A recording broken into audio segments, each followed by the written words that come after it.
Good morning. It is Monday, January 13th, and today is the memorial of St. Hilary. This is Michigan Mornings from Ave Maria Radio and the Ave Maria Radio app. I'm Matthew Handley. Coming up, why everyone should read Dante. But first, your local weather and this news.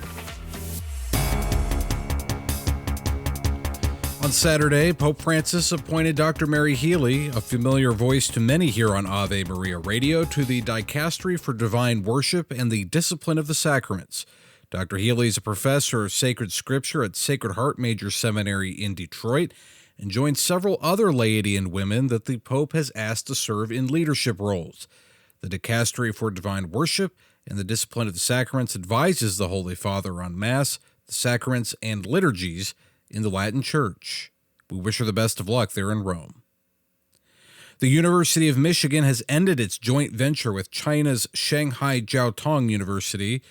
The move was made after a letter from Congressman John Moulinar to President Santo detailed the ties between SJTU and the Chinese Communist Party and their military modernization efforts. The university has become the third American school to end a joint institution partnership with a Chinese university in the past 5 months over concerns that the House Select Committee on Strategic Competition between the United States and Chinese Communist Party raised over national security risks.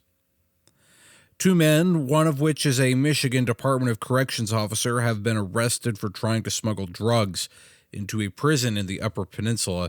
59-year-old Andre Taylor of Clinton Township was on a temporary work assignment at the Kinross Correctional Facility and is accused of coordinating the attempt with 57-year-old Edward King of Detroit. Taylor was arrested with nearly $4,600 in cash, which is suspected to be the payment for the smuggling attempt. Michigan State Police found marijuana and methamphetamine, as well as other drugs on his person. Genesee County is trying to target shoplifters with the creation of a new task force.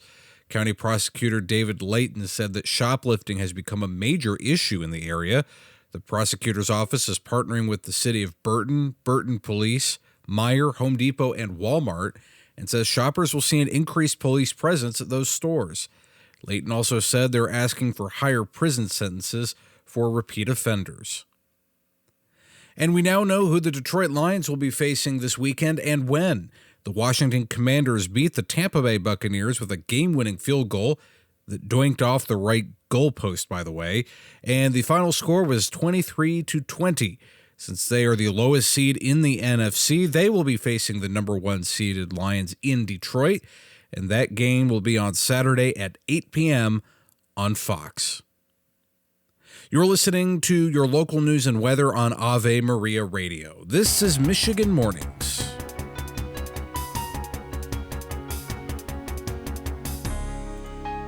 Now this. Ever thought you'd make a bundle by trading in or selling your used vehicle only to find out it's worth a dinner for 2? Well, it's much more valuable to donate your vehicle to Ave Maria Radio. Thousands of Americans donate their vehicle each year. The donation to Ave Maria is easy, tax-deductible, and supports our efforts to evangelize. A year from now, will you remember that dinner or your gracious and selfless donation? Go to AveMariaRadio.net to find out more. That's AveMariaRadio.net.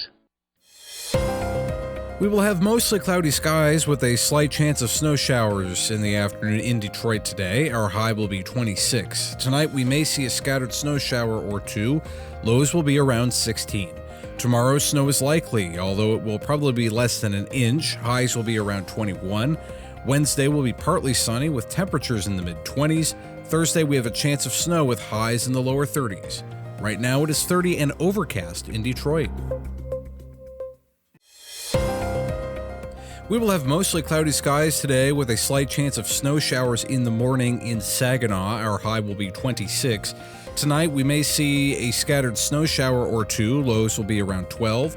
Tomorrow, scattered snow showers. Highs will be around 20. Wednesday will be partly sunny with temperatures in the mid-20s.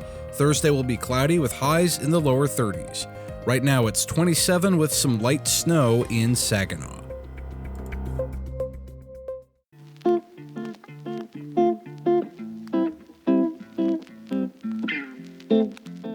Welcome back to Michigan Mornings. I'm Matthew Handley.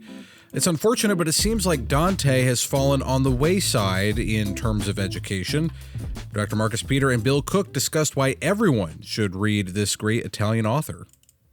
You are right that it is sad that you find very few people other than perhaps Italian majors or at least literature majors in the United States who have read the entire Divine Comedy. On the other hand, every Italian child has two years of Dante and read the whole thing in high school. Right. And you see, that's precisely the kind of thing we need to reclaim as well. And if not in schools, if not in formal pedagogy, this should become so ingrained in our culture that no one reaches productive adulthood without at least having gone through the Commedia once in their lifetime. Now, so we've got this notion of historical context and political context. We also need to think about the literary genre and context that he's pulling from. No two texts have greater influence on the Commedia than the scriptures. You've got the theology, especially of St. Thomas Aquinas, but the scriptures and Virgil's Aeneid, one would think that these two might be juxtaposed to each other, but in the brilliance of Dante, they form this wondrous poetry.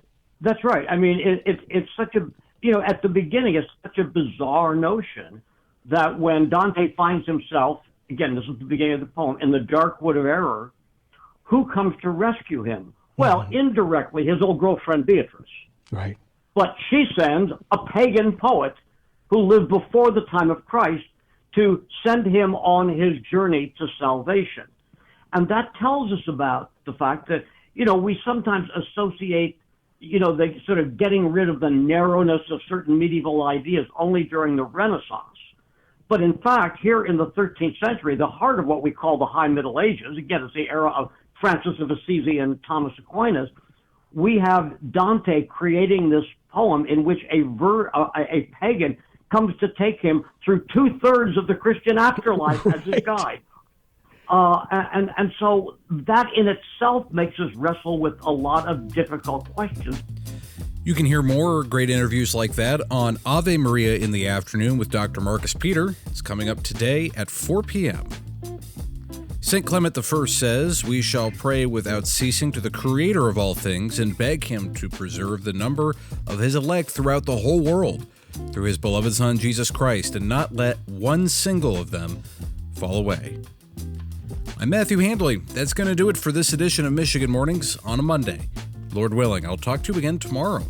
Until then, goodbye.